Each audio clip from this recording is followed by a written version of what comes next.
बोली रामचंद्र भगवान की जय हो, बजरंगबली की जय हो, सतगुरु महाराज की जय हो, माता पिता की कृपा।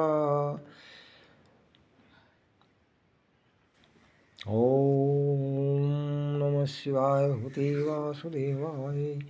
जिस समय भगवान श्री राम को वनवास हुआ था उस समय सीता माता भी साथ चली थी और लक्ष्मण भी साथ चल दिए थे।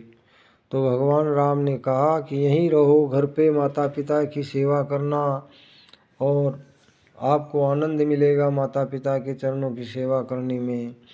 तो लक्ष्मण जी ने कहा, कौन माता और कौन पिता जगत में मैं किसी को नहीं जानता हूँ आपके सिवाय, क्योंकि खेले भी साथ, उठे भी साथ, बैठते साथ, सोते साथ, खाना साथ में खाते, इसलिए मैं किसी को नहीं जानता हूँ। तो फिर लक्ष्मण जी ने, भाई राम ने कहा कि भाई वन में बहुत दुख पाना पड़ेगा, कष्ट उठाना पड़ेगा, नंगे पांव चलना पड़ेगा, कभी फल फूल एक सरीके नहीं मिलेंगे, पेट भर के खाना नहीं मिलेगा।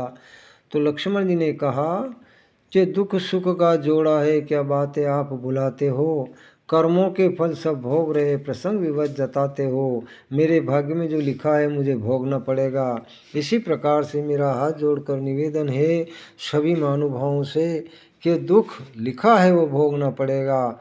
हो सकता है दुख का अंत आ जावे और आप किसी दवाई का सहारा ले लो तो उससे उसका आपका दुख निवारण हो जाए, बाकी तो कुछ नहीं होता है।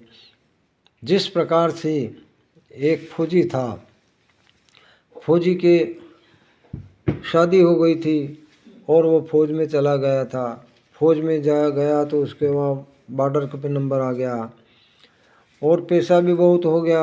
उस सेठ जी से पूछा कि भाई इस पैसे को क्या करूं, मैं कहाँ रखूं? तो सेठ जी ने कहा कि ये पैसा मेरे को दे दो, मैं सुरक्षित रख लूँगा और आपका जिस दिन चाहिए उस दिन पैसा दे दूँगा।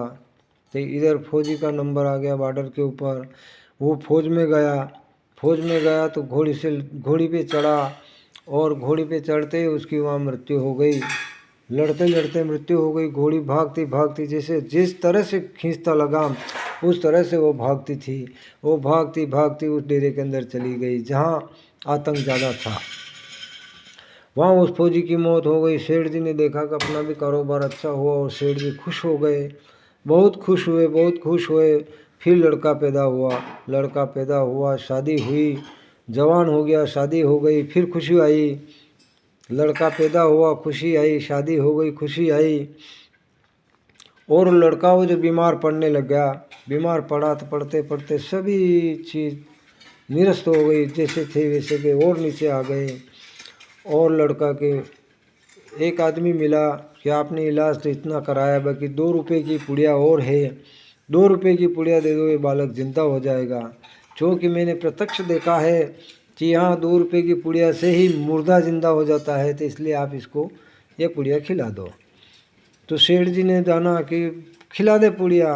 वो 2 रुपये बचे थे, वो 2 रुपये की पुड़िया खिला दी। पुड़िया खिलाते ही लड़का शांत हो गया। फिर एक महाराज भगवान का रूप करके ही आए महाराज। तो उन्होंने कहा क्या हुआ सेठ जी? तो कि ये मेरा एक औलाद थी, ये भी मर गई है। तो कि ये औलाद मर गई है, अच्छा।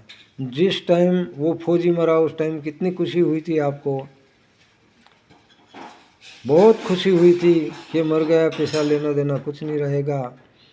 और आपके लड़का हुआ तब कितनी खुशी आई, शादी हुई कितनी खुशी आई, अभी मर गया तो आप रो रहे हो।